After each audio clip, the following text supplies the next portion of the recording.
नमस्कार, अभिवादन। आपका मैं दुर्गेंद्र चौहान हूं। जब भी चुनाव आता है उससे ठीक पहले आचार संहिता लगने से ठीक पहले तमाम आईएएस और आईएएस अफसरों, पीसीएस अफसरों या तमाम जो व्यवस्था से जुड़े अधिकारियों के तबादले तेजी से शुरू हो जाते हैं। क्योंकि चुनाव आयोग का एक नियम भी है कि कोई भी अधिकारी जो 3 वर्ष से ज़्यादा का समय अपने क्षेत्र में बिता चुका होता है उसे चुनाव से ठीक पहले दूसरे क्षेत्रों में ट्रांसफ़र किया जाता है या फिर उसे एक तरीके से लाइन हाजिरी या कहीं दफ्तर के काम में लगा दिया जाता है। ये आदिकाल से, जब आदिकाल इन सेंस कि जब से चुनावी प्रक्रिया शुरू हुई है, लगभग नियम यही है। और आचार संहिता से पहले ये करना आवश्यक होता है क्योंकि आचार संहिता के वक्त सभी तरह के ट्रांसफ़र और पोस्टिंग पर सरकार का अख्तियार खत्म हो जाता है। अगर प्रशासनिक आधार पर, शिकवा शिकायत के आधार पर अगर कोई पोस्टिंग ट्रांसफ़र करना भी है तो इसके लिए चुनाव आयोग से लिखित अनुमति लेनी पड़ती है। लेकिन कहा जाता है कि वर्तमान में जिसकी सरकार होती है उसके नेताओं के दबाव में, उनके इशारों में ये सब चुनाव से ठीक पहले होता है। जो उनकी बात न माने उसे कहाँ भेजना है, और जो उनकी बात ना माने उसे यह भी कहा जाता है कि सत्ता जो सीन राजनीतिक दल हैं वो उन्हें कहीं भी भिजवा देते हैं। ऐसे आरोप भी लगते हैं और वो अधिकारी लाए जाते हैं जो पार्टी के लिए फायदेमंद हों। लेकिन क्या ये स्वस्थ लोकतंत्र के लिए ठीक है? क्या अब इस व्यवस्था में बदलाव की जरूरत है? मंथन आज इसी पर। गोला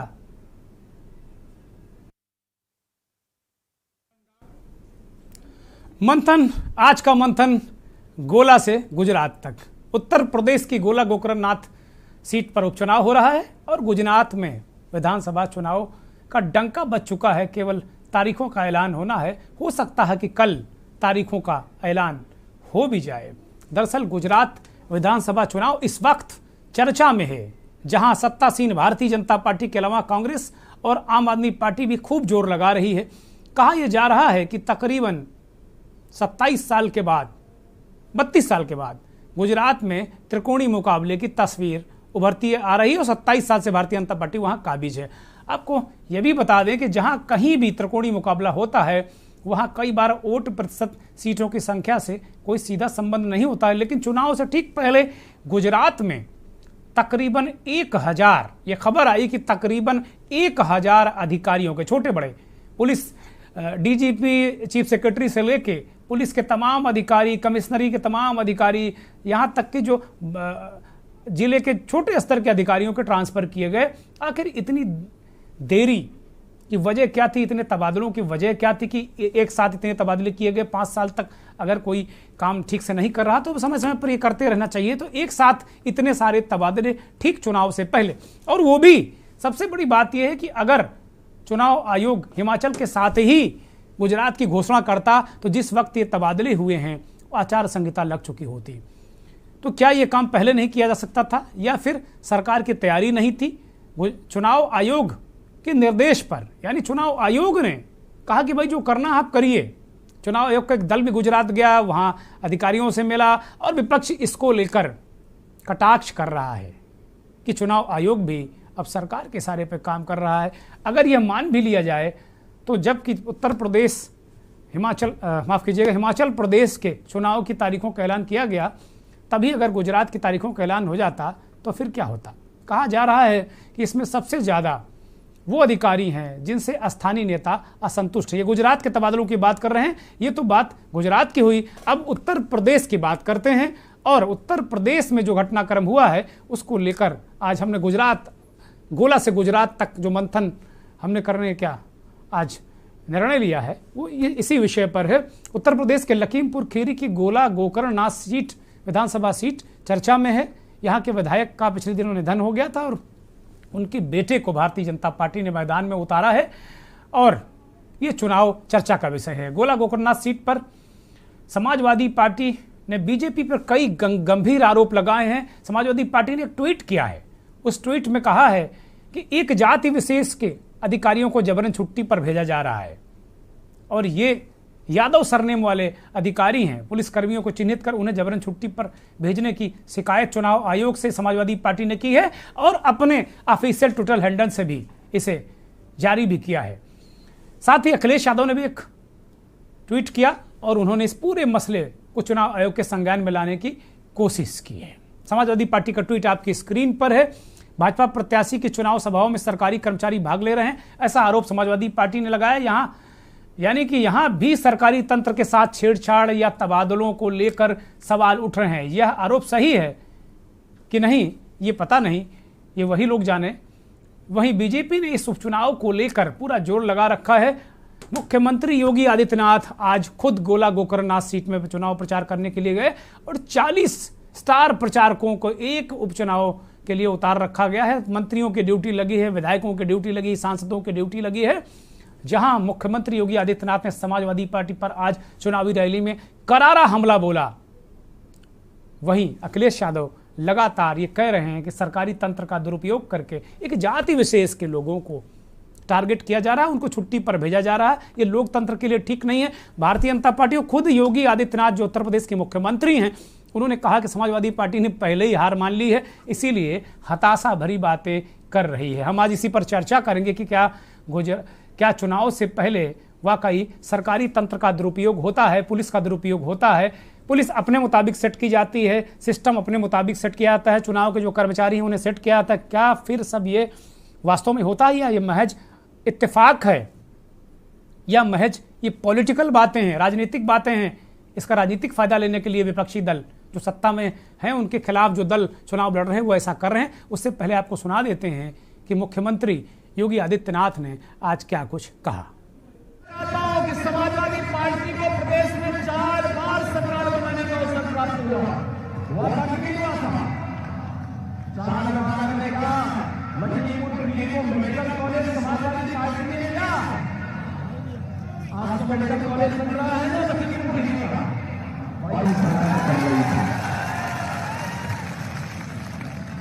अब सोचिए अगर समाजवादी पार्टी की दुर्भाग्य से सरकार होगी तो ये लोग कोई घर से बाहर ही नहीं निकलता, कोई नहीं निकलता। और उल्टा अगर भारत सरकार से कोई राशन नहीं आता तो भाइयों बहनों ये सुनिश्चित करना चाहते हैं कि एक भी भूखी कोई किसी धर्म से नहीं मिलता। और अपराधियों के प्रति जीरो टॉलरेंस की अपनी नीति के तहत कार्य कर रही है। आज आप देख रहे होंगे बड़े बड़े माफिया और अपराधी जो प्रदेश के अंदर सीना तान करके चलते थे, गरीबों की संपत्तियों पर कब्जा करते थे, किसानों को उजाड़ते थे, हर पूरी व्यवस्था को बंधक बना करके चलते थे, आज दुम दबा करके गिड़गिड़ाते हुए दिखाई दे रहे हैं। पूरे प्रदेश के अंदर आप देख सकते हैं, पूरब में जाइए, पश्चिम में जाइए, ये वही माफिया हैं जो 5 वर्ष पहले तक जिनकी तूती बोलती थी, आज कैसे गिड़गिड़ा रहे हैं। ऐसे लगता है जैसे भीगी बिल्ली जैसे दिखते हैं, दुम दबा करके चल रहे हैं। और इन माफियाओं के साथ यही व्यवहार होना चाहिए। मुख्यमंत्री कह रहे हैं कि भाई ये भीगी बिल्ली बन गए हैं। बीजेपी का लॉ एंड ऑर्डर का मसला सर्वोपरि रहता है और रहना भी चाहिए, क्योंकि उन्होंने माफियाओं का मर्दन किया है, गुंडों का मर्दन किया है। भारतीय जनता पार्टी के नेता मुख्यमंत्री जी ये कहना कभी नहीं भूलते। और प्रत्यक्षम किम प्रमाणम, प्रमाण तो दिए हैं उन्होंने, बहुत सारे लोगों के घर गिराकर, बहुत सारे लोगों को यहाँ बुलडोजर चलाकर प्रमाण तो दिए हैं। बहुत सारे लोग एनकाउंटर में मारे गए, बहुत सारे लोगों के घुटने इस काबिल नहीं बचे कि वो चल सकें। तो वास्तव में ये चुनाव में ये बात तो कहनी है, कहा भी मुख्यमंत्री जी ने। आज मंथन शुरू करते हैं, मेहमानों का परिचय करा देते हैं। समाजवादी पार्टी के बहुत वरिष्ठ नेता, तेज तर्रार प्रखर प्रवक्ता मनोज यादव जी हमारे साथ जुड़ गए हैं। मनोज जी बहुत स्वागत, बहुत अभिनंदन, बहुत धन्यवाद आपका।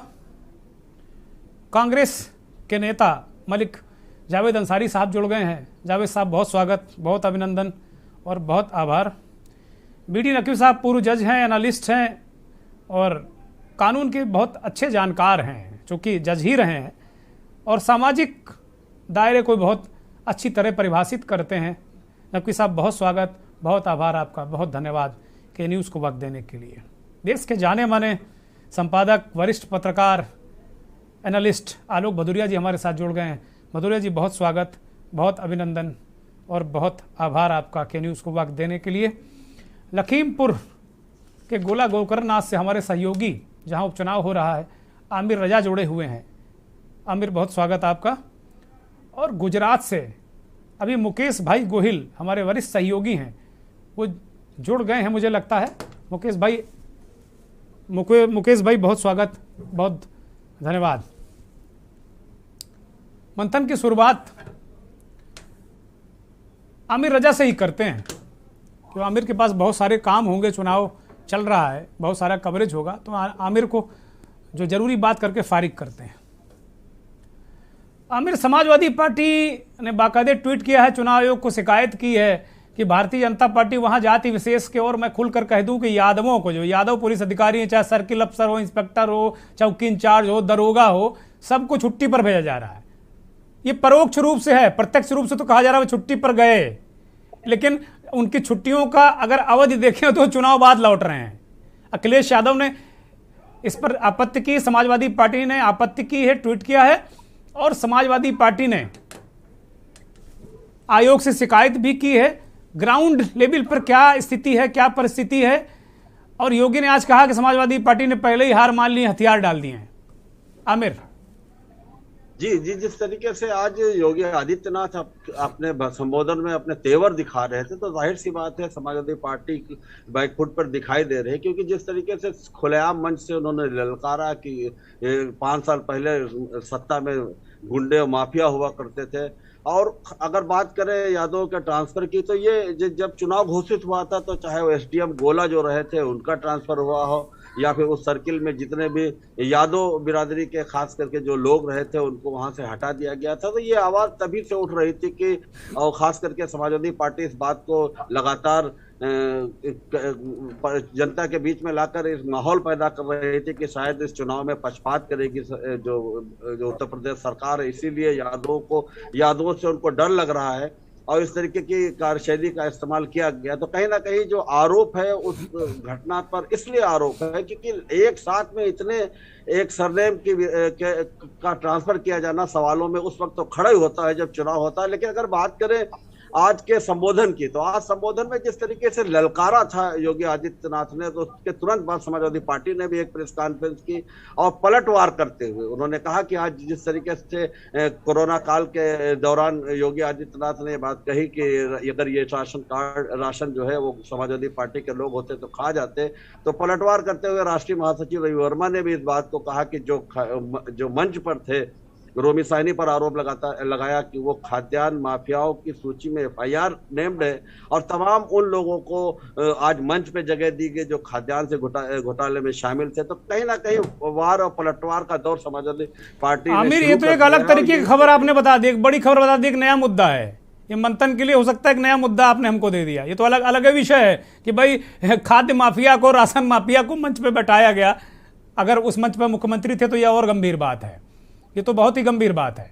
आमिर, तो कहीं ना कहीं समाजवादी पार्टी इस चुनाव में समाजवादी पार्टी भी अपने हथकंडे अपनाना चाह रही, क्योंकि समाजवादी पार्टी ने भी यही मैसेज दिया है पूरे पब्लिक के बीच में कि जो माफियाओं का जो एक भय का वातावरण पैदा करके समाजवादी पार्टी भारतीय जनता पार्टी राज कर रही है, उसके खिलाफ आज जनता के बीच आमिर, ये बात चुनावी है और बात दीगर ये हो सकती है, लेकिन आज मंथन का विषय है कि क्या अधिकारियों के ट्रांसफर किए गए जाति विशेष के, या माफ कीजिएगा, उन्हें फोर्स लीव पर भेजा गया यादवों को, जैसा आप कह रहे हैं एसडीएम गोला, सीईओ, इंस्पेक्टर, चौकी इंचार्ज। अगर एक जाति विशेष के लोगों को फोर्स लीव पर भेजा जाएगा तो सवाल तो उठेंगे आमिर, और ये गलत भी नहीं है क्या? ये जो समाजवादी पार्टी ने जो आरोप लगाया, आयोग से शिकायत की, झूठी शिकायत तो है नहीं है? जाहिर सी बात है जो ट्रांसफर हुए हैं वो, ये अलग बात है कि प्रत्यक्ष रूप से वो छुट्टी पे गए, लेकिन छुट्टी पे गए हैं या छुट्टी पर भेजे गए हैं, ये सवाल जरूर उठता है। और अखिलेश यादव ने जिस तरीके से आज ट्वीट करके ये बात कही है, तो कहीं ना कहीं सियासी हलचल होना इस पर लाजमी है। और सियासत में जो वक्तव्य होता है, जो क्रिया होती है, उसी पर प्रतिक्रियाएं आती है। तो जाहिर सी बात है ये प्रतिक्रिया इसी संबंध में है और जो ट्रांसफर किए गए। आमिर, एक आखिरी सवाल कि क्या वहाँ मुकाबला किस तरीके का, सीधा है, त्रिकोणीय है, क्या क्या स्थिति नजर आ रही है, क्योंकि अब बहुत करीब आ गया मामला? जी, आपको बता दें कि 3 तारीख को यहाँ पर मतदान होना है, 6 तारीख को रिजल्ट आना है, कल 1 तारीख को यहाँ पे चुनाव प्रचार खत्म हो जाएगा। लेकिन चूंकि यहाँ पर त्रिकोणी इसलिए नहीं है क्योंकि यहाँ पर जो चुनाव हो रहा है वो बसपा और कांग्रेस ने यहाँ से यहाँ पे चुनाव नहीं लड़ रही, तो मुकाबला 1 to 1 है कांग्रेस वो समाजवादी पार्टी और बीजेपी का। तो लेकिन अब देखना यह है कि जो वोट बीजेपी बसपा के हैं, जो वोट कांग्रेस के हैं, जो हमेशा एक पार्टी के रूप में अगेंस्ट होती है बीजेपी की, तो क्या वो समाजवादी पार्टी के साथ मिलकर एक वातावरण पैदा करेंगे, एक माहौल पैदा करेंगे समाजवादी पार्टी का, और इस मुकाबले में समाजवादी पार्टी दिखाई देगी। क्योंकि जिस तरीके का आज योगी आदित्यनाथ ने एक आरोप ये भी लगाया कि समाजवादी पार्टी हार मान चुकी है, तो ऐसे में अगर समाजवादी पार्टी की बात करें तो ना तो इस चुनाव में आजम खान आए, ना इस चुनाव में पूरे अखिलेश यादव जी आए चुनाव कैंपेनिंग में, तो कहीं ना कहीं ये कहा जा रहा है कि समाजवादी पार्टी अंदर खाने में चुनाव लड़ रही है। अब देखना यह होगा कि 3 तारीख के बाद इसका क्या रिजल्ट आता है। बहुत शुक्रिया आमिर, बहुत शुक्रिया तमाम महत्वपूर्ण जानकारी देने के लिए, बहुत शुक्रिया। गुजरात से हमारे वरिष्ठ सहयोगी मुकेश भाई गोहिल जुड़े हुए हैं। मुकेश जी को शामिल कर लेते, एक छोटा सवाल लेते हैं, उसके बाद फिर आलोक जी के पास जाएंगे, फिर पॉलिटिकल लोगों के पास आएंगे। मुकेश जी, गुजरात में भी जैसे उत्तर प्रदेश में भी हमारे सहयोगी ने बताया कि यहाँ पर एक जाति विशेष के लोगों के यहाँ एक छोटा सा उपचुनाव हो रहा है, वहाँ जाति विशेष के लोगों को फोर्सली पर लोगों यानी कि अधिकारियों के, एक एसडीएम भी गए, सीओ भी गए, मतलब पीपीएस अधिकारी, पीसीएस अधिकारी, इंस्पेक्टर, दरोगा, इन जाति विशेष के लोगों को भेजा। समाजवादी पार्टी ने इसमें एतराज जताया, आयोग से शिकायत भी की है।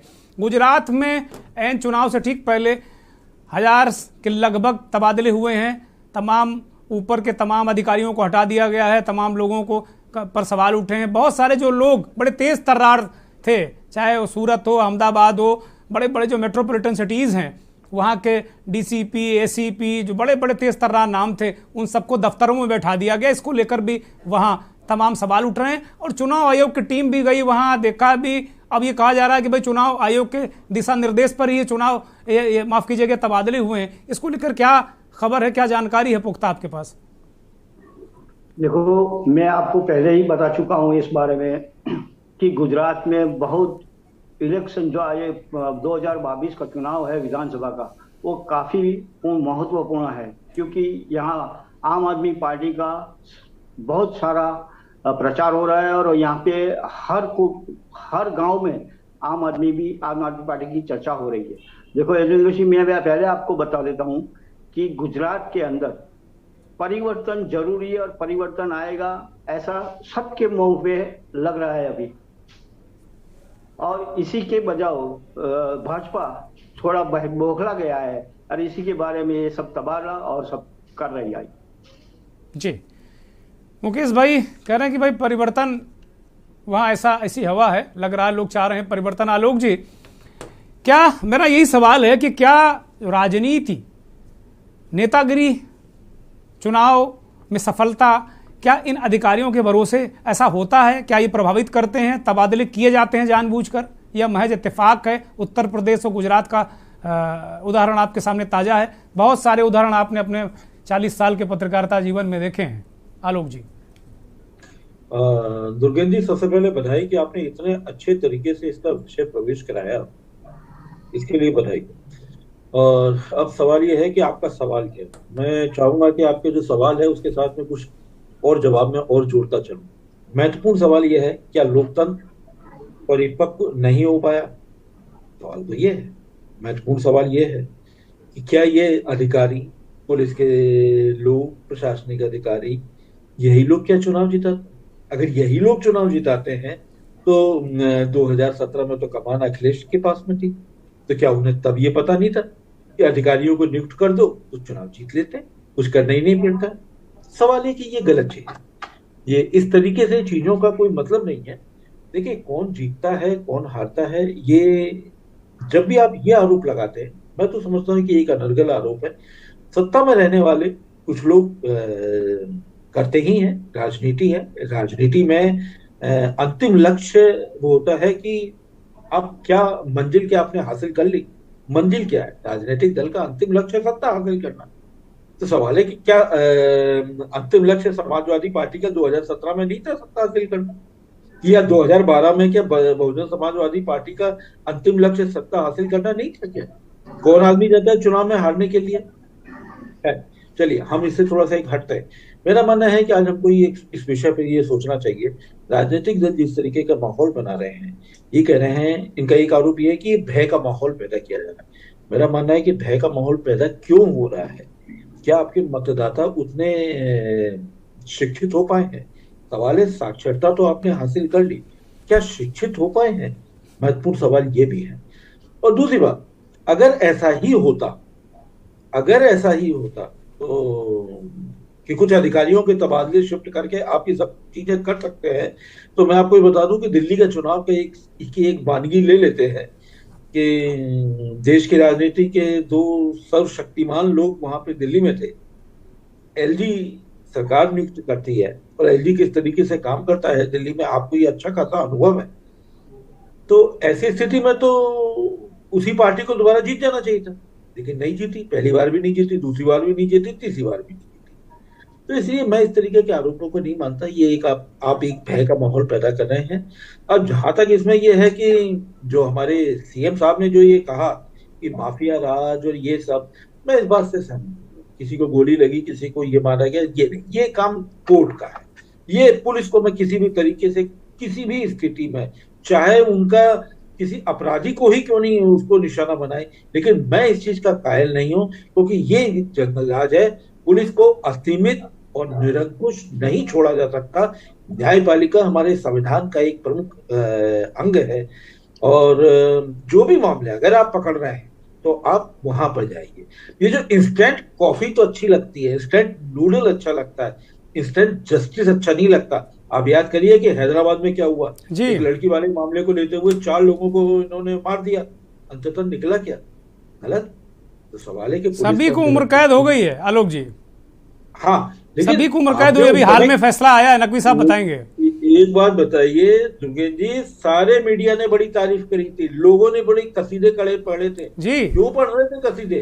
कभी भी निरंकुश नहीं छोड़ा जा सकता। और मैं इस चीज को नहीं मानता कि कुछ अधिकारियों के तबादले से होता। महत्वपूर्ण चीज यह है कि आप अपने मुद्दे को, अपनी बात को जन सामान्य तक नहीं पहुंचा पाए कि आपके मुद्दे को वो। आलोक जी, समाजवादी पार्टी का ऐतराज ये नहीं है कि आपने तबादले किए, उनका ऐतराज ये है कि आप पॉइंटेड करते हैं, यादवों को ही आप छुट्टी पर भेज रहे हैं जबरन।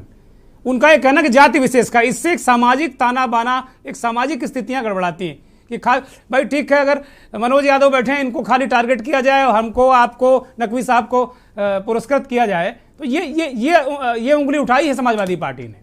नहीं, ये तो देखिए एक अपने एक जन आधार को बचाने का एक प्रयास भर है ये।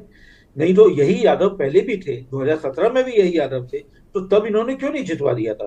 तो आज हम इनका इतना करते हैं। अब जैसे आपने गुजरात का एक उदाहरण दिया, गुजरात में सौराष्ट्र में एक बहुत बड़े नेता है नरेश पटेल, उनको माना जाता है कि बहुत धमक है उनकी, वो तो सारी सीटों को इधर से उधर कर देते हैं, इतनी धमक। 2017 के मैं पहुंच रहा हूँ, 2022 पे नहीं जा रहा हूँ। 2017 में जिस समय बीजेपी के 2 नेताओं का एकदम सूर चमक रहा था, प्रचंड बहुमत था, देश में कई जगह राज्यों की सरकारें थी, तब भी वो नरेश पटेल जी आधी सीटें जितवा पाए, पूरी जितवा ही नहीं पाए, 1/3 नहीं जितवा पाए। ठीक बात। तो सवाल ये है कि मैं इस चीज को नहीं मानता। सवाल ये है कि आप अपनी प्रासंगिकता खो रहे हैं, जनसामान्य पे निकलिए, अपना आधार बनाइए। क्योंकि नरेंद्र मोदी जी भी जो सत्ता में आए थे, वो इसलिए नहीं आए थे कि उन्होंने अधिकारियों की नियुक्ति कर दी थी। उत्तर प्रदेश में नियुक्त कर दिया था, मध्य प्रदेश में नियुक्त कर दिया था, राजस्थान में नियुक्त कर दिया था, इसलिए वो प्रधानमंत्री बन गए, उनकी पार्टी को बहुमत मिल गया। मैं इस चीज से कतई सहमत नहीं हूँ, मेरे ख्याल से आप भी इस चीज से सहमत होंगे कि ऐसा नहीं होता। हाँ, कुछ राजनीतिक पार्टियां इशारे जरूर करती हैं, बिल्कुल करती हैं, सत्ता में रहने के लिए, और सत्ता में रहना किसी भी राजनीतिक दल का अंतिम लक्ष्य होता है। जितेंद्र जी, नकवी साहब, इस तरीके की जैसे प्रैक्टिस है कि चुनाव गोला गोकर्ण नाथ का है, वहाँ पर फोर्स लीव पर अधिकारियों को भेज दिया गया।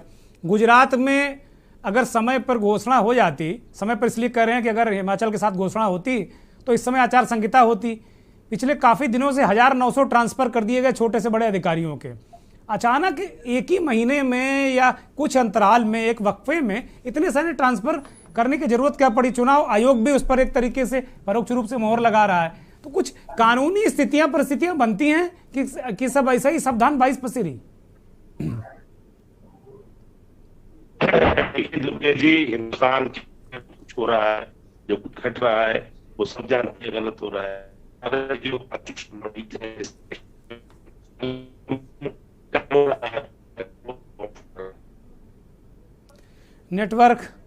नेटवर्क में थोड़ा सा दिक्कत आ रही है नकवी साहब के। एक ब्रेक ले लेते हैं, ब्रेक के बाद मंथन जारी रहेगा।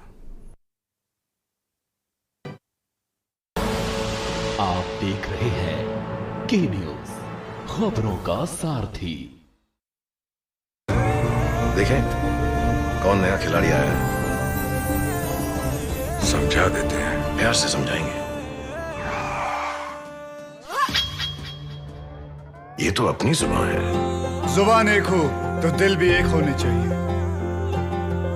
विमल, बोलो जुबान केसरी। देश बढ़ चला है एक विकास यात्रा पर, जन जन की खुशहाली का स्वप्न लिए, प्रयासों में प्रण लिए। तो आइए देश के प्रति अपना कर्तव्य निभाएं। सभी टैक्स डिडक्टर्स 30 सितंबर 2022 को समाप्त हो रही तिमाही के लिए 31 अक्टूबर 2022 तक अपना TDS विवरण अवश्य ई-फाइल करें। ध्यान रखिए, केवल फॉर्म 26Q फाइल करने की नियत तिथि 31 अक्टूबर 2022 से बढ़कर 30 नवंबर 2022 कर दी गई है। 200 रुपए प्रतिदिन की लेट फीस और 1 लाख रुपए तक के जुर्माने से बचने के लिए समय पर TDS विवरण ई-फाइल करें। अधिक जानकारी के लिए incometax.gov.in पर भी लॉगिन कर सकते हैं।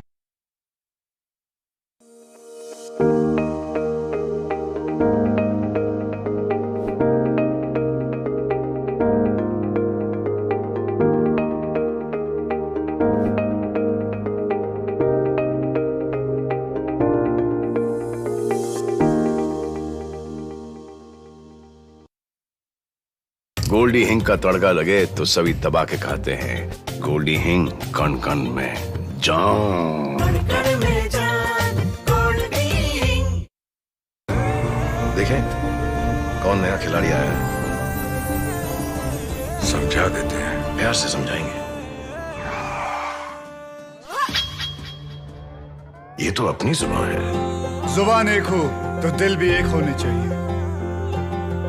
विमल, बोलो जुबान केसरी। आप देख रहे हैं के न्यूज, खबरों का सारथी। ब्रेक के बाद एक बार फिर आपका स्वागत है। ब्रेक से पहले हम चर्चा कर रहे थे कि क्या ये जो तबादले ठीक चुनाव से पहले और फोर्स लीव पर, जैसे गोला गोकरणनाथ उत्तर प्रदेश का एक विधानसभा सीट है, यहाँ उपचुनाव हो रहा है और यहाँ फोर्स लीव पर अधिकारियों, एक जाति विशेष के अधिकारियों को भेजने की शिकायत चुनाव आयोग से समाजवादी पार्टी ने की। और गुजरात में कांग्रेस पार्टी इस बात को सवाल उठा रही, कटघरे में खड़ा कर रही सरकार को कि ठीक चुनाव से पहले लगभग 1000 छोटे बड़े अधिकारियों को तबादले किए गए और उन लोगों को हटाया गया जो बहुत अच्छा काम कर रहे थे, उन्हें दफ्तर में बैठा दिया। इसका मतलब साफ है कि जो स्थानीय नेता हैं उनकी आंखों की किरकिरी वो लोग बने हुए थे और चुनाव आयोग की आड़ ली गई कि चुनाव आयोग से के निर्देश पर तबादले किए गए हैं। समाजवादी पार्टी के प्रवक्ता वरिष्ठ नेता मनोज यादव हमारे साथ जुड़े हैं। मनोज जी, ऐसी क्या परिस्थितियों का निर्माण गोला गोकरणनाथ में हुआ है जो समाजवादी पार्टी को आयोग से शिकायत करनी पड़ी? कई नाम देने पड़े कि भाई अमुक अमुक CO साहब को हटा दिया गया। अभी हमारे सहयोगी ने बताया कि SDM साहब भी यादव ही थे, उनको पहले ही हटा दिया गया। क्या परिस्थितियां वहां हैं? देखिए, ये जो कुछ भी हो रहा है दुर्भाग्यपूर्ण हो रहा है और लोकतंत्र के ढांचे को कमजोर करने का पूरा प्रयास किया जा रहा है। अब मैं एक राजनीतिक दल हूं, राजनीतिक दल की हैसियत से अगर कोई आरोप लगाऊंगा तो उसको बोकस और बंडल बात कह के खारिज कर दिया जाएगा तमाम सारे लोगों के द्वारा। लेकिन कहते नहीं कि जहां धुआं उठता है वहां आग होती है, तभी धुआं उठता है। ऐसे ही कोई बात राइज नहीं कर दी जाती है। अभी चुनाव आयोग ने हमारे नेता से मांगा है कि आपने कहा कि हर विधानसभा में वोट काट दिए गए यादव और मुसलमानों के आप डेटा दीजिए। हम डेटा देंगे, 10 तारीख का समय, उससे पहले हम डेटा देंगे। लेकिन मेरी उम्मीद है और मैं ऐसे आशा करता हूं कि डेटा मैच करने के बाद चुनाव आयोग इस चुनाव को पूरे रद्द कर देगा, क्योंकि ये बिल्कुल ठीक जायज मांग है आपकी, ये जायज मांग है, बिल्कुल जायज मांग है। दूसरी मैं अभी हमारे राजनीतिक एक्सपर्ट आलोक जी कह रहे थे, मैं उनसे बहुत जुड़ना चाह रहा था कि मैं उनकी सारी बातों को मान लूं, लेकिन कहते नहीं है दुर्गेंद्र, अनुभव इंसान को अच्छा और बुरा सोचने समझने को लिए रोकता है। क्योंकि हम राजनीतिक दल हैं, हमें अनुभव है, हार जीत का अनुभव है, एजेंसीज के इस्तेमाल का अनुभव है, सब कुछ। मैं एक उदाहरण देता हूं, टीएन शेषन जी आज जहां कहीं भी होंगे उनकी आत्मा बड़ी दुखी होगी कि जिस चुनाव आयोग को उन्होंने बड़ा मजबूत किया था उस पे आज इतने सवालिया निशान उठे। अगर टीएन शेषन के जमाने में सवाल उठते तो कहा जाता कि हाँ साहब पता नहीं कैसा आया था चेयरपर्सन उसका, कि इस तरह का आदमी था, कैसे मजबूत दिखा रहा था, बता रहा था, फिर भी उस पर सवालिया निशान उठे। उन्होंने कुछ बेहतर, चुनाव आयोग का अध्यक्ष रहते हुए उन्होंने कुछ बेहतर काम किया, इसलिए आज उनको याद किया जाता है। मैं भी उदाहरण दे रहा हूं, आप भी देंगे, और समूचे भारतवर्ष में इस बात की चर्चा की जाती है। मैं एक उदाहरण दे रहा हूं, 2019 का लोकसभा का चुनाव। जब भी चुनाव होता है हर सरकार अपने नुमाइंदों को, चाहे वो एसपी हो, डीएम हो, सीओ हो, एसडीएम हो, अपने हिसाब से लगाती है। विपक्ष को ये पूरी राइट है कि वो उन पे पत्र देके चुनाव आयोग से शिकायत करता है, और जो भी लगता है कि इन्फ्लुएंस वाला इनका सरकार का ज्यादा नजदीकी है, कास्ट वाइज, धर्म वाइज, जो कुछ भी है, एक्स वाइज जेड कह लो, चमचा वाइज, कलछुल वाइज, चूल्हा वाइज, जो कुछ भी समझ में आए जिसको, मैं स्पष्ट रूप से कहने वाला नेता हूं, उसको चुनाव आयोग तत्काल हटा देता। यही तो चुनाव आयोग के पास ताकत होती, क्योंकि उतने दिन के लिए मुख्यमंत्री चुनाव आयोग का जो अध्यक्ष होता है प्रदेश का वो होता है, और जब देश का चुनाव होता है तो वो होता है। 19 में दुर्गेंद्र जी ब्रेकिंग चला सकते हैं जी। 2019 के चुनाव में एक भी ट्रांसफर चुनाव आयोग ने नहीं किया। सरकार की बिसात बिछाने के बाद, आलोक जी पता नहीं इसके बारे में क्या सोच रहे होंगे, हो सकता है योगी आदित्यनाथ जी ने 19 में सब कुछ सत्य की तरह बिछा दिया होगा, सारी बिसातें उस तरह बिछाई होंगी जिसे कहते हैं, जिसको राम राज्य कहते हैं। मुझे ऐसा लग रहा है, इसलिए चुनाव आयोग की कान में जू नहीं रहेगा। चलो कोई बात नहीं रहेगा। उत्तर प्रदेश का 2022 का चुनाव होता है, समाजवादी पार्टी का एक पूरा डेलीगेट तैयार रहता है चुनाव आयोग को जिला वाइज, अफसर वाइज एप्लीकेशन देने के लिए कि फला आईजी, फला एसपी, फला डीएम ये इन्फ्लुएंस कर सकता है, कृपया इसको हटाया जाए, ये पिछले 3 साल से इस जिले में तैनात है, ये सरकार के इन्फ्लुएंस में जा सकता है। एक भी ट्रांसफर नहीं किया, एक भी ट्रांसफर नहीं किया। क्या कह दूं मैं, किस चुनाव आयोग की तारीफ कर दूं? और ये यादवों वाली बात और गुजरात के 1000 ट्रांसफर वाली बात, मैं इसको थोड़ा सा किनारे इसलिए कर देना चाहता हूं कि बड़े मामलात पहले के पड़े हैं, इन छोटे मामलात की क्या बात करूं। और चुनाव आयोग में छुट्टी, चुनाव के दौरान छुट्टी कहां मिलती है उस जिले के अधिकारियों को? ये कौन सी नई परिभाषा है? उस वक्त तो विपरीत परिस्थितियों में भी छुट्टी नहीं दी जाती है, और आप छुट्टी पे भेज रहे हो, दे धड़ाधड़। और मनोज जी, उनकी छुट्टी जो है ना वो चुनाव के बाद खत्म हो रही है, उनकी छुट्टी चुनाव के बाद खत्म हो रही है। अब उनको नौकरी करनी है तो इसलिए बोलेंगे नहीं वो भी। दुर्गेंद्र जी, इसको कहते हैं कि बेशर्मी की पराकाष्ठा, जिसको भदौरिया जी ने जिसको सामान्य बात कही, इसको राजनीति में बेशर्मी कहते हैं। हाँ, समाजवादी पार्टी और बीएसपी ये छोटे राजनीतिक दलों को चुनाव आयोग नहीं सुनता, उनके इन्फ्लुएंस में नहीं आ सकता, लेकिन हैसियत है कि बीजेपी और कांग्रेस के सामने चू करने की कोशिश कर दे। क्यों? क्योंकि वो तो सेंट्रल में माई बाप बैठे हैं। थोड़ा सा माइंडसेट अगर लगाएंगे तो सारी पिक्चर क्लियर हो जाएगी। लेकिन कौन क्लियर करना चाहता है? सब तो रामराज की परिकल्पना कर रहे हैं कि we are standing in the Ramraj, Yogi Adityanath is a Ram, और वो फलान जो दशरथ जी वहां दिल्ली में बैठे हैं, सत्य के अलावा कुछ है नहीं, सब कुछ सत्य है, बिल्कुल शीशे की तरह बेदाग है। और जो विपक्ष कह रहा है वो तो निकम्मा, नाकारा, लाचार, बेईमान। विपक्ष आरोप तो लगाएगा ही लगाएगा।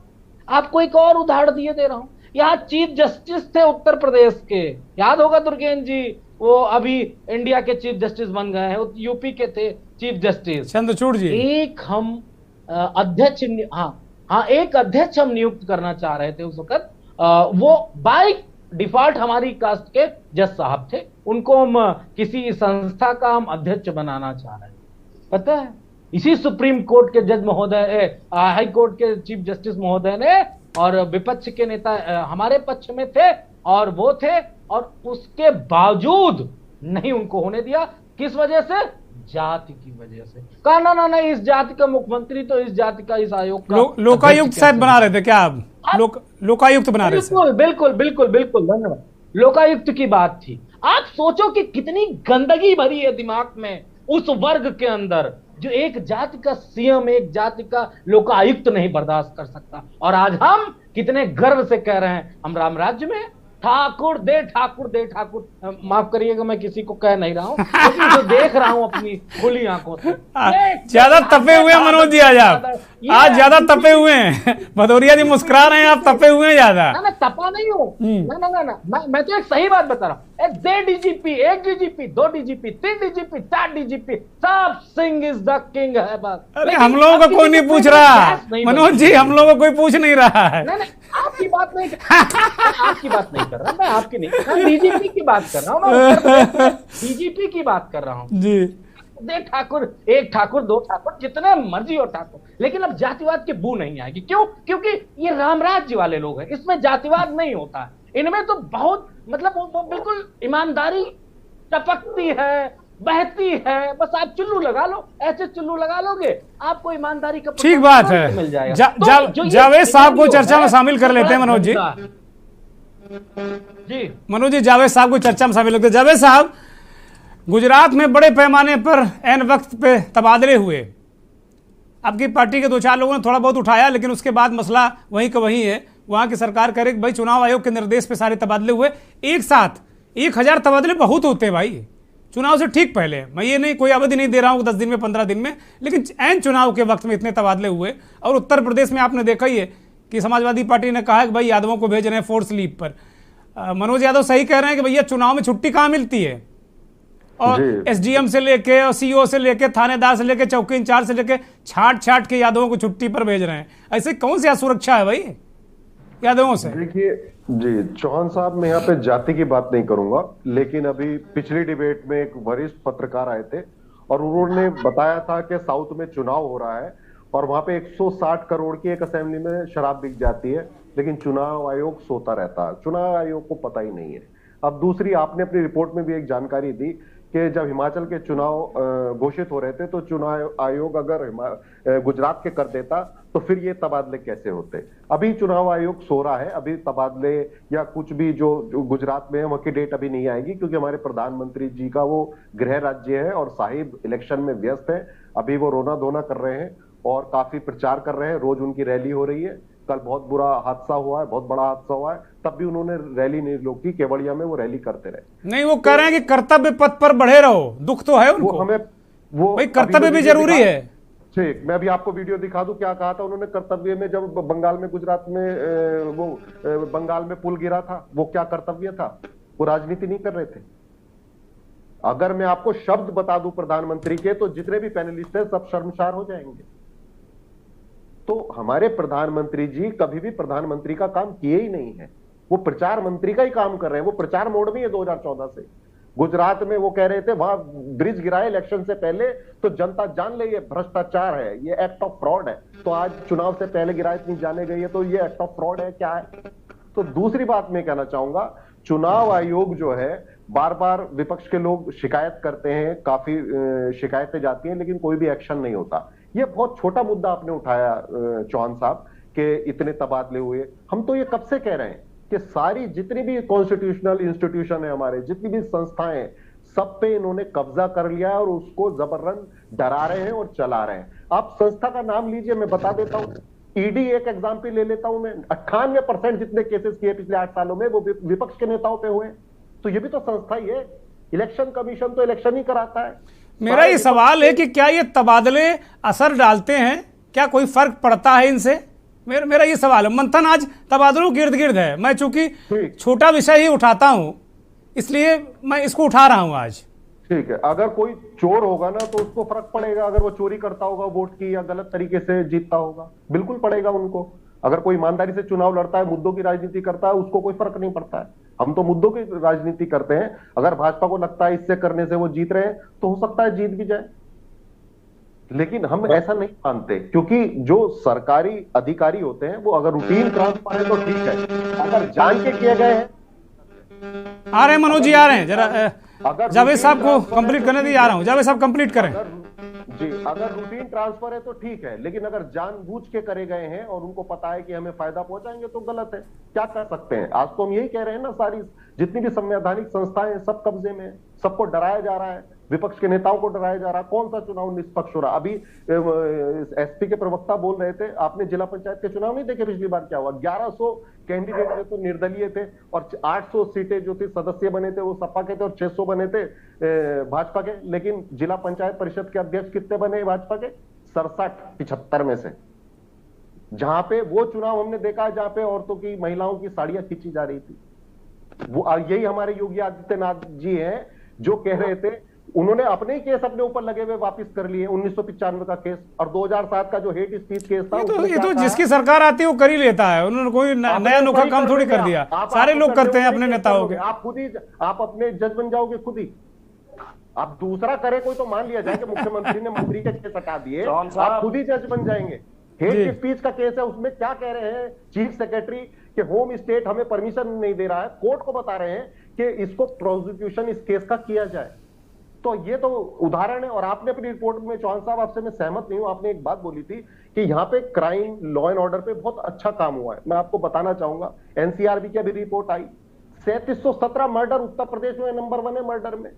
लखीमपुर, मैंने ये नहीं कहा, आप सब गलत शब्दों का इस्तेमाल आप कर रहे हैं। मैंने कहा कि माफियाओं के घर, हमने कहा बहुत सारे घर गिरे हैं, बहुत जगह बुलडोजर चला है, आप रिकॉर्डेड देख लीजिएगा। मैंने कहा बहुत सारे घर गिरे हैं, बहुत सारे लोग मरे हैं, बहुत सारे लोगों के घुटनों में गोली मारी गई, ये कहा हमने। ठीक ठीक ठीक, लेकिन अगर आपने संविधान पढ़ा है, अगर आप भारतीय जुडिशरी में विश्वास रखते हैं तो ये इलीगल है, इनवैलिड। आलोक जी ने कह दिया ना, वो तो हर आदमी को अपना मत रखने का स्वतंत्रता है। बिल्कुल, हाँ, लेकिन अगर आप कोर्ट में विश्वास ही नहीं रखते तो सबको गोली। आलोक जी ने 100 उदाहरण सब स्पष्ट कर दिया हैदराबाद की घटना को लेकर। मनोज जी कुछ आप कहना चाह रहे हैं, बोलिए मनोज जी।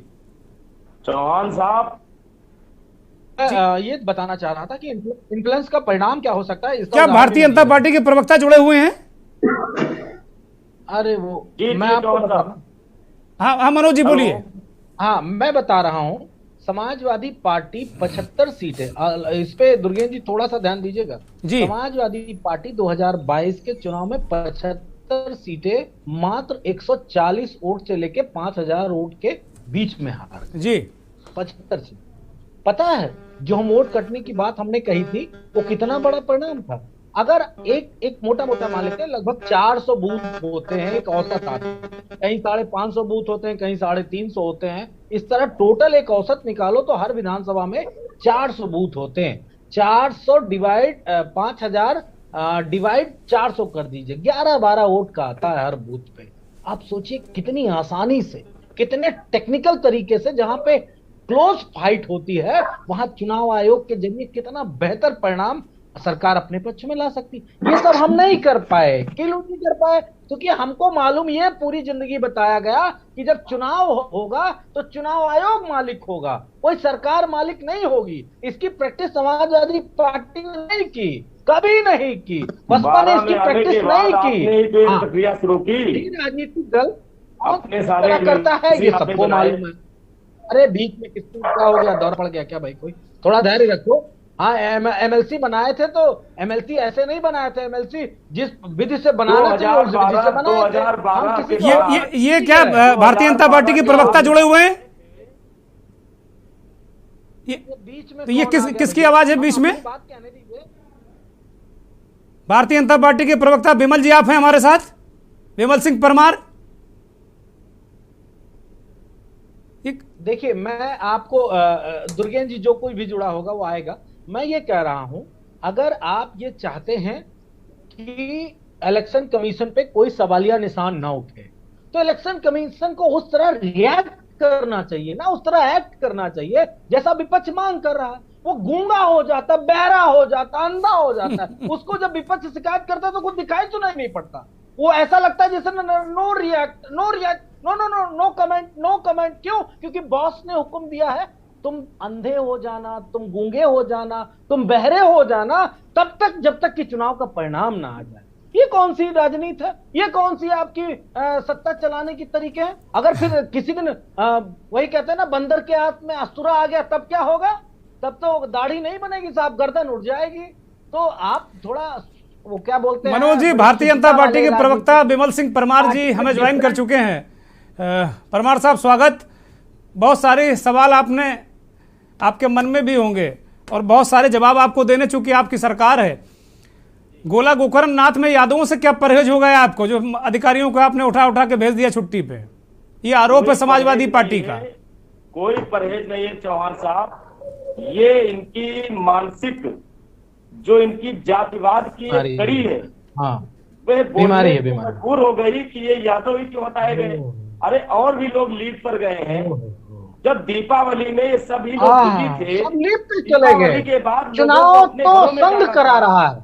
मनोज जी जरा विमल जी को बोलने दीजिए, थोड़ा सा बोलने दीजिए, पेश आने दीजिए, गति आने दीजिए थोड़ी। ये जो बात करते हैं शुचिता की, समझदारी की, अरे जब 2012 में आप आए थे तो मुझे ज्ञात है आपके जो सुनील यादव साजन है मेरे साथ इल्ला स्टूडेंट थे, और उन्होंने जैसे एमएलसी का चुनाव जीता था पूरे प्रदेश में, जैसे आपने अपने एमएलसी बनाए थे, वो जनता भूली नहीं है। और जो एक कांग्रेस मित्र हमारे कह रहे थे दंगों की राजनीति करने वाले, आज हमको बताएंगे हमने विकास और सबका साथ सबका विकास की राजनीति की है। विमल सिंह परमार सबकी बातें सुन रहे थे, ये ध्यान रखो। अभी एक एक को जवाब देंगे वो। ये कोई भूला नहीं है कि कांग्रेसियों ने 70 सालों से जो राज किया, किस प्रकार से इमरजेंसी लगा करके। और विमल जी, मनोज जी कह रहे हैं कि अगर हमारा कोई अधिकारी यादव है तो आपको बड़ी दिक्कत है। आप ठाकुरों को पोस्ट किए जा रहे हैं, दे दनादन ठाकुरों की सरकार चला रहे हैं आप। जो कुछ इन्होंने आरोप लगाए हैं कि ठाकुरों का, ये गलत आरोप है। आप उत्तर प्रदेश के सारे थानों में आप एक आकलन कर लीजिए, अगर ठाकुर है, ब्राह्मण है, बनिया है और वहां पर जो शेड्यूल कास्ट है वह भी उच्च पदों पर बैठा हुआ है, ये इनको पता करना चाहिए जमीन पर जाकर। लेकिन गोला गोकर्ण नाथ में क्या आपको लग रहा था कि यादव अधिकारी कुछ गड़बड़ करने वाले हैं, इसलिए फोर्स लीव पर भेज दिया आपने?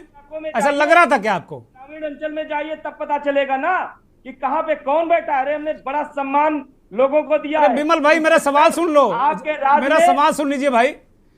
मैं कह रहा हूं कि क्या गोला गोकर्ण नाथ में यादवों से कुछ आशंका हो गई थी कि चुनाव में गड़बड़ करने वाले हैं, चाहे वो एसडीएम हो, सीओ हो, थानेदार हो? ऐसा लग रहा था क्या आप लोगों को? बराबर अनुपात में थाने दिए गए हैं और आप हमारे पे आरोप सुनेंगे नहीं है जातिवादिता की।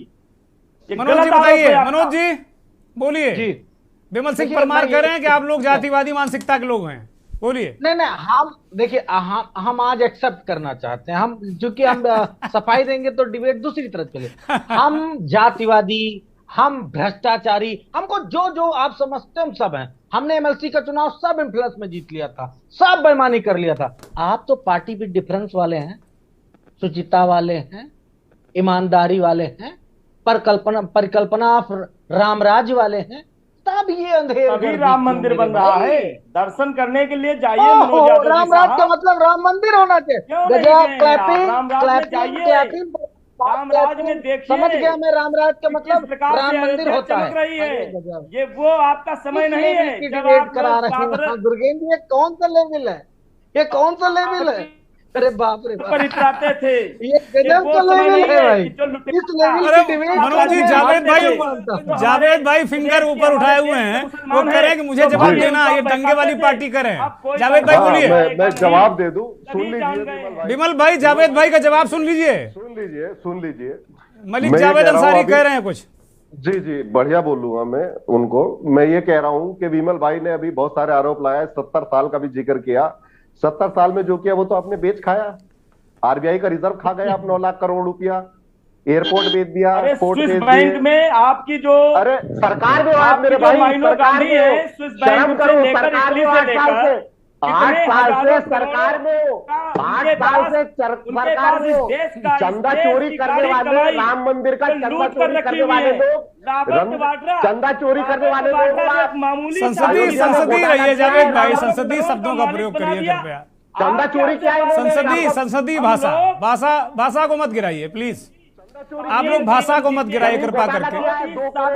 मंथन का थोड़ा स्तर बनाए रखिए, ये थोड़ा स्तरीय रखता है, हम लोग स्तरीय रखते हैं इसको। अपनी जो है इमारत खड़ी करें, हम वो लोग हैं कि ये देश रहना चाहिए, भले हमारे कर लिया अयोध्या में, तो आपने का कतरा इस देश के लिए लग जाए, खून का लग जाए, हम वो लोग हैं। ये आपको मैं बताना चाहता हूँ। घोटाला किया या नहीं किया? 2 करोड़ की जमीन 20 करोड़ में बेची है अयोध्या में। आपके अरे तो आप कार्रवाई करो ना, कार्रवाई क्यों नहीं कर रहे हो? पूरा मूड में आया विमल भाई आज, आप कार्रवाई करो। राफेल घोटाला नहीं है, राफेल घोटाला, पीएम केयर्स घोटाला। चलिए अच्छा, आप दोनों लोग कंप्लीट करिए, आलोक जी के पास जाएंगे, आलोक जी के पास, उससे पहले मुकेश गोहिल के पास जाएंगे। फाइनल कमेंट आलोक जी, मंथन अब समापन की ओर है, मंथन समापन की ओर। मुकेश जी, गुजरात में क्या स्थिति है? गुजरात को लेकर जो तबादलों को लेकर वहां चर्चा है, कांग्रेस पार्टी सवाल उठा रही है, आम आदमी पार्टी भी सवाल उठा रही है, क्या वहां लग रहा है कि ये करना जरूरी था? वहां की उनकी सरकार है भूपेंद्र पटेल की, उनको लग रहा था क्या? सारी चोरी करके रखे हुए हैं, विमल भाई शांत हो जाइए जरा, मुकेश गोहिल को ले लेते हैं। मुकेश गोहिल बोलिए। मुकेश जी, देखिए 2 बातें हैं दुर्गे जी, जो आपने जो सवाल, आलोक जी आ रहे हैं आपके पास, आलोक जी प्लीज जरा मुकेश जी कंप्लीट करिए, फिर आलोक जी के पास जाएंगे फाइनल कमेंट जी। तो मैं ये कहना चाह रहा हूं कि सभी दल वालों ने, राजकीय दल वालों ने आज का प्रोग्राम, जो मोरबी की दुर्घटना हुई उसमें सभी दलों ने अपना प्रोग्राम कैंसिल किया, जबकि नरेंद्र भाई मोदी जो अपने बीजेपी मुख्यमंत्री बड़ा प्रधान है, मतलब प्राइम मिनिस्टर है, तो आज उसने बनासकांठा में वो जो उसने जाहिर सभा की और उसमें दुख प्रकट किया, आंसू बहाए, सब कुछ किया, तो उसको ये प्रोग्राम जरूर कैंसिल करना चाहिए। जय जितेंद्र। ठीक बात। आलोक जी फाइनल कमेंट। देखिए मुझे ये लगता है कि सत्तारूढ़ चाहे जो भी दल है, वो आखिरी समय पे अगर जहां चुनाव घोषित होने वाले हो, या उत्तर प्रदेश का मामला ले जहां चुनाव घोषित हो चुके हैं, मतदान होना है, आखिरी समय पे ये बदलाव करना बताता है कि सत्ताधारी दल बहुत आश्वस्त नहीं है, चाहे वो उत्तर प्रदेश का मामला हो, चाहे वो गुजरात का मामला हो। लेकिन यहाँ मैं एक दूसरा सवाल खड़ा करता हूँ, ये सरकार कैसे अपना तय कर पाती है? क्या वो 20 दिन पहले अगर कर लेती है तो क्या दिक्कत है? उत्तर प्रदेश में भी पूरा बहुमत है, गुजरात में भी पूरा बहुमत है, तो ये पहले क्यों नहीं कर पाती है? आखिरी समय का इंतजार क्यों करती रहती है? ये एक बड़ा सवालिया है, और ये पैनिक में ये कदम उठाए जाते हैं। ये आप ठीक है कि आप एक एडमिनिस्ट्रेशन को एक मैसेज आप देना चाहते हैं, लेकिन ये मैसेज तो अगर 15 दिन पहले दे दें तो और आप आश्वस्त हो जाएंगे ना। आप जो भी करना चाहते हो, मैं ये नहीं कह रहा कि आप क्या करना चाहते हैं, आपके मंसूबे क्या है, आप जो भी करना चाहते हो ये 15 दिन पहले कर लें, 20 दिन पहले कर लें, नहीं तो आखिरी समय पे आपको महाराष्ट्र से सारे प्रोजेक्ट उठाकर गुजरात ले जाने की जरूरत तो नहीं पड़ती ना। ये बड़ा महत्वपूर्ण है। और एक और भी, अभी हमारे पैनलिस्ट ने बहुत एक अच्छी बात करी, जो गुजरात की जो एक दुर्घटना हुई है, कृपया उस कंपनी को भी तो देखिए कि किस कंपनी को पुल की रिपेयरिंग का काम दिया गया था। तो घड़ियां बनाती है, मच्छर मारने का रैकेट बनाती है, अब ऐसे को वो देंगे। ऐसे ही आप राफेल में देखिए, राफेल में भी एक उस बिजनेसमैन को काम दिया गया जिसने डिफेंस में एक पेच भी नहीं बनाया था। सवाल है, ये भी बड़े सवाल हैं, इन सवालों पे आना चाहिए। लेकिन वही जो मैंने शुरुआत में कहा था, शिक्षित होना एक अलग बात होती है, साक्षर होना अलग बात होती है। आज कसौटी भी है कि लोकतंत्र हमारा कितना शिक्षित हो पाया है। अगर शिक्षित हो पाएगा तो इस तरीके के तबादले और आखिरी समय पर इस तरीके की कोशिशों को वो नकार देगा। ठीक है, बहुत शुक्रिया आलोक जी, आपका बहुत शुक्रिया। मुकेश भाई आपका भी बहुत शुक्रिया।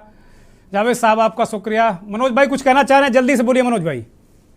उदाहरण ही दे रहा हूं, बस आपको बताऊं, लखनऊ रेंज में आईजी थी लक्ष्मी सिंह जी और उनके हस्बैंड सरोजनी नगर से चुनाव लड़ रहे थे। हम दे एप्लीकेशन चुनाव आयोग को कि इनके पति लड़ रहे हैं, इनको हटा दो, ना हटाया। क्यों? क्योंकि राम राज्य है, इसमें पति पत्नी के लिए इन्फ्लुएंस नहीं करेगा।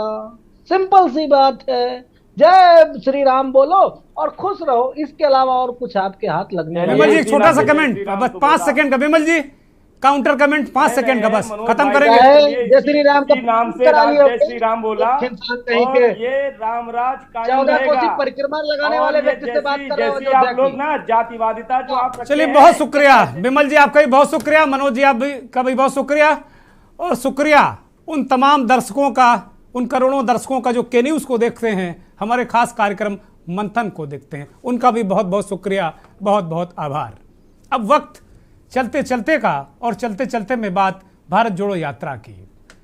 कांग्रेस की भारत जोड़ो यात्रा लगातार बढ़ती जा रही है। राहुल गांधी दिनों दिन कदम बढ़ाए जा रहे हैं, उनके साथ करीब 50,000 लोग इस यात्रा में जुड़े हैं, जो अलग अलग स्टेट से लगातार जुड़ते जा रहे हैं और भारी भीड़ हो रही जगह पर। अब ये यात्रा तेलंगाना के रंगा रेड्डी डिस्ट्रिक्ट में है। आज वहाँ एक प्रेस कॉन्फ्रेंस भी राहुल गांधी ने की और तरह तरह के दृश्य यात्रा के दौरान, कभी राहुल गांधी दौड़ते हैं, कभी बस में चढ़ जाते हैं, कभी महिलाओं से मिलते हैं, कभी बच्चों को गोद में उठा लेते हैं। एक अद्भुत अलग तरीके की यात्रा, एक धुन, जहां एक तरफ चुनाव चुनाव चुनाव चुनाव जीतना, कैसे जीतना, ये चल रहा है, वहीं राहुल गांधी एक निरंतर लगातार, और उनके साथ बहुत सारे लोग। ये केवल कांग्रेस की यात्रा नहीं है, भले ही कांग्रेस के नेता इसकी अगुवाई कर रहे हैं और कांग्रेस की यात्रा के रूप में ब्रांड किया गया, लेकिन बहुत सारे एनजीओ, बहुत सारे ऐसे सामाजिक कार्यकर्ता जुड़े हुए हैं जिनके बारे में आप जानेंगे तो उनका समाज में बहुत बड़ा योगदान है।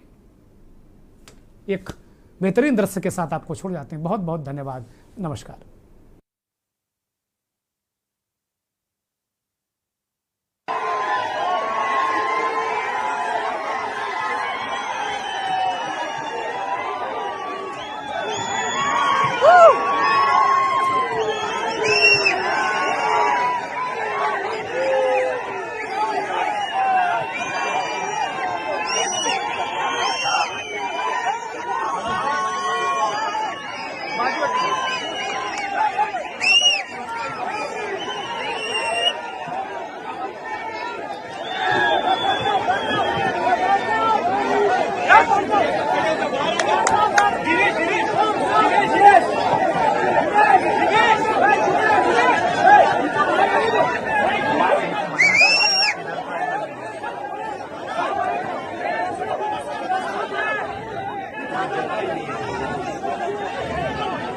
Come on!